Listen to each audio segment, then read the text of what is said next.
mbokki internet du Sans Limites TV asalaamaaleykum ñu ngi leen di nuyu bu baax a baax di leen jox seen wàccuwaay tey nag ñu ñëw fii ci Tëngéej HLM fekk si nag ab collectif boo xamante ni seen ak seen yelleef la ñu daal di salfaañee ba war a rek ñu daal di constitué wu pour daal di revendiquer gis ngeen nag taw bu méttee métti moo ñu daal di dab mais teewul rek ñu daal di amal ak ñoom waxtaan ngir mën a xam réellement lan mooy li nga xamante moo kii donc maa ngi lay nuyu bu baax bàyyi la nga présenté wu itam mais itamit nga présenté li nga xam ne mooy collectif bi nga àndal.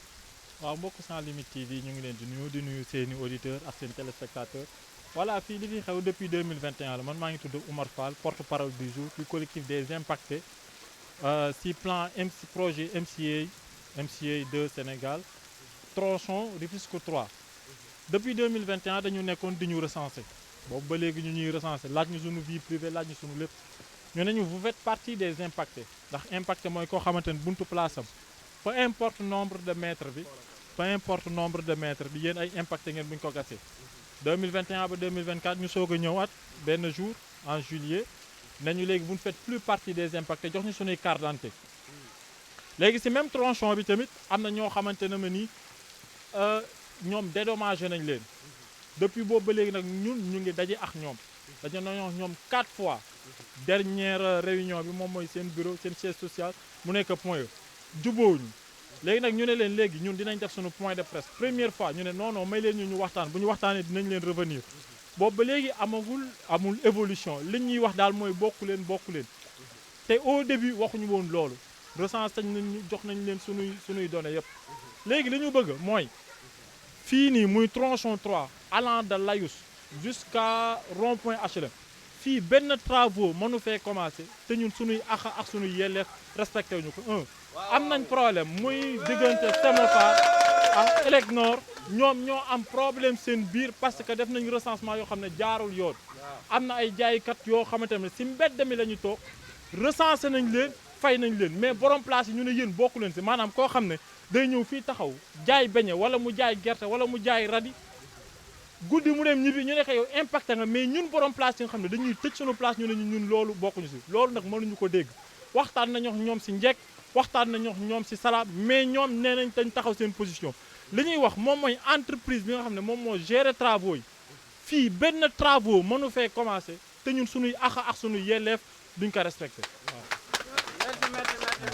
donc yéen seen place yooyu da ngeen doon daan doole fi nga xamante ni la ñu nekk nii ñu daal di ñëw di leen tëjloo seen i place mais ba tey ji nii daal duñu leen delloo la nga xamante ni mooy dédommagement ba léegi jox ñu benn dédommagement te signé nañ ay këyit yëpp signé nañ sax ay këyit yoo xam ne ñun war nañ ñëw dédommagé nga xam ne dañoo waroon dem ñu fay ñu jekki saay ñëw biñ ñuy jox ñu suñu dossier loolu tamit na leer ñoom jël nañ ils sont partis avec toutes nos données ils nous ont remis une seule carte d'identité photocopie carte d'identité kese lañ ñu jox te ay kii nu mu tuddati këyit yi nga xam ne moo waree noonu ñun waroon nañ ñoo fay ñun joxoon nañ ñu ko jox nañ ko ñeneen ñu fay fii ñenn taw bi moo tax mais fay nañ fii ñenn ñun ñu ne ñun bokkatuñ si loolu nag lañ ne loolu du jaar mënul nekk parce que envoyé nañ leen lettre ñoom envoyé nañ leen lettre bi ñu leen envoyé lettre ñu ne lettre bi dafa réer ñu laaj ñu décharge bi parce qu'on les a envoyé une lettre par voie de huissier ñu ne ñu lettre bi dafa réer bi lettre bi réer ñun ñu jël décharge bi envoyé leen ko si saa si ñoom ñu tontuñu pour la première fois la ñu xam ne directeur MCA Sénégal Omar Diop la tudd ndax boobu ba léegi xamuñu woon kuy seen directeur yónnee nañ leen 3 lettres yeneen lettres yi sànq nañ ko mais bii ñu leen envoyé par voie de huissier tontu nañ ñu bi ñu tontoo ñëw nañ fi def nañ les mêmes choses nee nañ ñun ñii bokkuñu si impacté yi alors que sur le même tronçon am nañu ñu fay ñu bari ñun daal la ñu singali ñu ne ñun duñ ñu fay te loolu lañ ñu wax ne naka waa MCA yi seen autorité yi gën a mag lijjanti buñ ko lijjantiwul heure bu fi am obstacle bu fi am machine bu fi ñëw lu si xew ñoom seen responsabilité la ndax ñun fii kenn du fi liggéey te duñ ñu fay waaw. bi loolu amee ana yéen ban jéego ngeen dox ci wàllum justice pour daal di rétablir li nga xam ne mooy dëgg. bi loolu amee de un dañoo njëkk a dem si délégué de quartier bi mooy tonton Diop Bukki ñu toog wax ak ñoom mu ne ñu jubóowuñu kon nañu dem dañu dem justice ñu ragal ñu dem si benn conseil juridique mu ne ñuy jël huissier ñu jël huissier bind suñu lettre dem déposer leen ko ñoom seen siège social ñu déchargé ñu ko tontu ñu ne leen dañuy def point de presse parce que point de presse bi on l'a repoussé il y a de cela 1 mois ñu ne ñu may leen ñu waxtaan ils sont revenus avec d'autres arguments kii 22 mètres la kii 16 mètres la alors que depuis premier recensement bi waxuñu woon loolu jaar nañu wax ñoom si waxtaan jaar nañu wax ñoom si njëkk yónnee nañ leen huissier mais ba léegi ñoom fi ñu taxaw la ñu taxaw alors que sur le même tronçon am na ñoo xamante ne ni ñoom dédommagé nañ leen waaw waxtaan yëpp ñun ak ñoom moom épuisé na waaw waaw loolu moom moo fi am te ñoom si seen recensement yi la parce que bi ñuy recensé am na ñoo xamante ne ma nii ñoom la ñu gën a jege ñooñu fay nañ leen am na ñoo xamante ne si ginnaaw mbedd lañ nekk ñooñu fay nañ leen mais ñun ñuy nekk si kanam nga xam ne affaire bi fii lay jaar fii nii lay jaar ñu ne ñun du ñu ay impact loolu nag du dëgg du yoon te loolu puisque réew mi nag alhamdulilah réew mi léegi réewum droit la kenn du fi tooñ nit ba rëcc waaw dinañ dem ak ñoom jusqu'au bout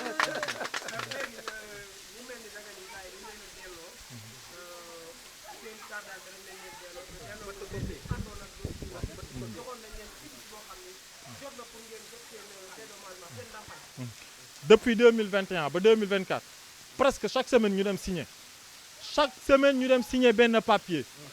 mais biñ ñu naan bokkatu leen ci impacté yi sunu carte d'identité kese lañ ñu jox photocopie carte d'identité kese lañ ñu jox xamuñu beneen reste dossier bi fu mu mujjee te loolu après tamit beneen affaire la ndax loolu dinañ ko topp parce qu'ils ont toutes nos données avec eux.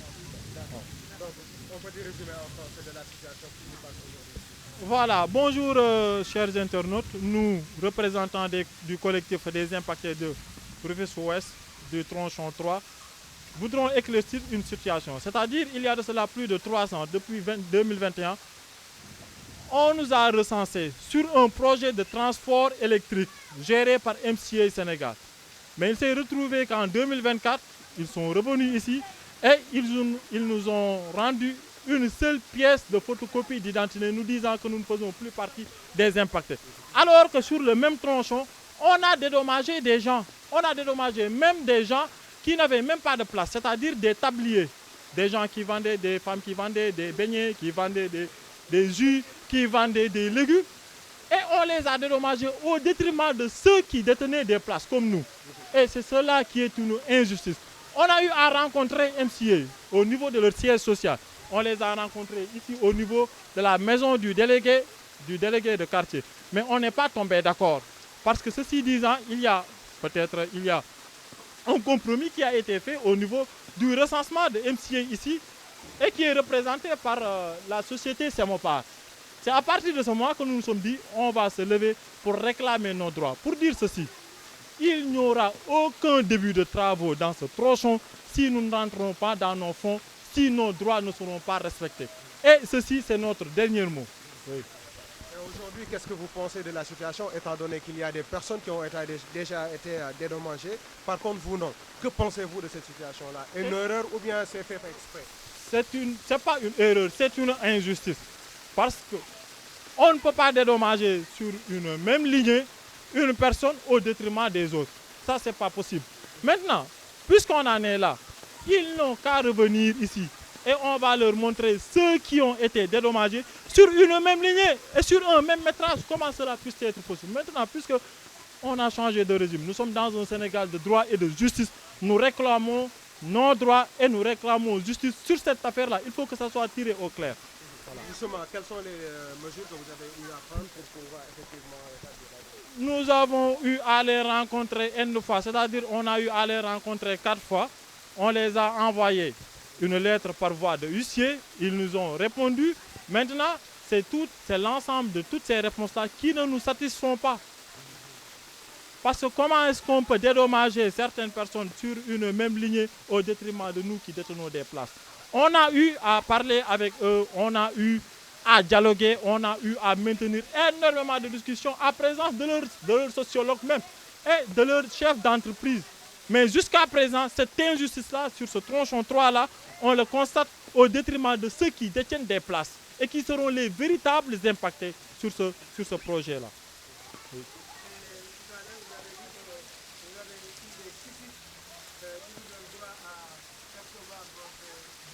Oui.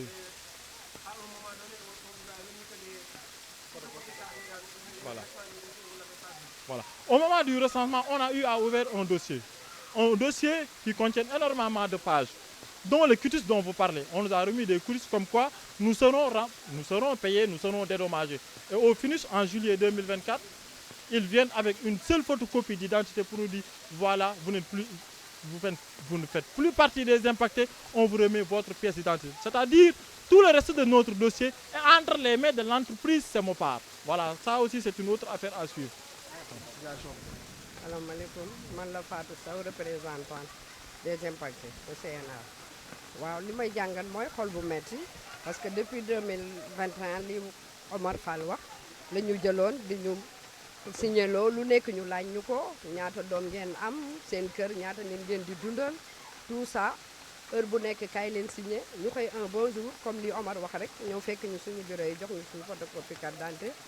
man sax maa commencé di histoire ak ñoom na leen lii c'est pas juste parce que nit ki doo ko jël lépp li ci moom parce que li si ñun lépp lañ jël xëy un bon jour bu doon ne dañoo indil annulation wala expliquer ñu sax laa ñu mën a comprendre mais loolu yëpp defuñu si dara xëy bon jour un bon jour def li ñuy def toog suñu toog ñu woo leen ci njekk ak yar ndax fii ñi fi nekk ñëpp yaru duñu xeex parce que affaire bi état la bu ko neexoon mbeddu mbuur la bu ko neexoon def li muy def te duñu sonal mais moo ñooñu fekk fi ñu nekk recensé ñu laaj ñu sonal ñu boobu ba léegi xëy man lan laa mënu d'accord nga fay A bàyyi B c'est pas juste te ñun ñëpp ñoo bokk ci benn yoon bi ñu nekkul man li ma gën a constaté mooy damaa gis ne ñoom affaire bi néew du doole la ñuy fay bàyyi ñeneen ñi yor seeni place di fay chaque mois seen place yi man neexuma nag juste man donc maa si nekk jigéen am na yeneen jigéen mais man maa si jël sama ànd ak góor ñi daal pour jàppale ma bëgg nag ñu def suñu àq ak suñu yelleef jox ñu li ñu war a jox ndax ñoo ko moom parce que du sénégalais pour ñun population yi du liñ leen américains yi jox pour ñun la pour aider ñu pour ñu mën a suqaleku mën a defar suñu lii mais dóor moo war a jeex ci réew mi dóor waru fi jeex dafa war a jeex ci réew mi waaw mais am nañu yaakaar ne état bi fi nekk fi mu nekk nii loolu dina jeex te yaakaar nañu dinañ am ñu si mën a jàppale man benn kàddu laay wax fii kenn du fi gas kenn du fi liggéey sans fay ñu point maa ngi jéggalu nag. gis-gis si ma si am daal lu yomb la mooy man mënu ma nangu sama xel mënul nangu nga jël nit utiliser ko parce que li utilisation la tudd parce que dañoo utiliser jël suñuy droit téye ko ba heure bu leen neex signé lañu lu mat 4 5 signature wala 5 signature ba ñu yaakaar ne sax dañu war a ñëw ñu compte jox suñu xaalis wala dañu ko war a envoyé par Wave wala Orange Money mais joxuñu ko par Wave joxuñu ko par Orange Money parce que loolu la ñu digoon bu ñu demee ba ci biir ñu dañu lañu loo xam ni dañoo ñëw signé dem pour ñun bu ñu ñëwee dañuy toog rek xaar rek suñu portable ñu gis ne lii ñëw na yegsi na mais dafa ñu loolu dañu xëy benn jour a ñëw tegal ñu si ay sart ne yéen bokkatoo leen ci lii ñu leen dugal te ñun nag wax dëgg fa ne yàlla bu ñu waxante dëgg te yàlla tax benn yoon mënoo jël benn yoon nga tiim ay nit laaj leen seen problème mu dund laaj leen lan mooy seen nekkin ñu wax leen ñoom lan mooy seen nekkin nga xëy benn jour ne lii ñu leen waroon jox yéen yelloo leen ko xool ñeneen ñoo xam ne ñu ngi si suñu biir ñu ni neen la ñoo ay dëkkandoo leen iñaane wuñu leen ko soxore wuñu leen ko bu ñu ko xañoon ñun ñëpp ñu yem si du am benn problème mais en tant que ñun ñëpp ñu bokk ko ñu jël ma sàmba jox ko bàyyi ma demba te ñun ñëpp ñu bokk même lieu roofalante nekk benn ñun loolu lañ mënul nangu encore teg bi ma demee si ñoom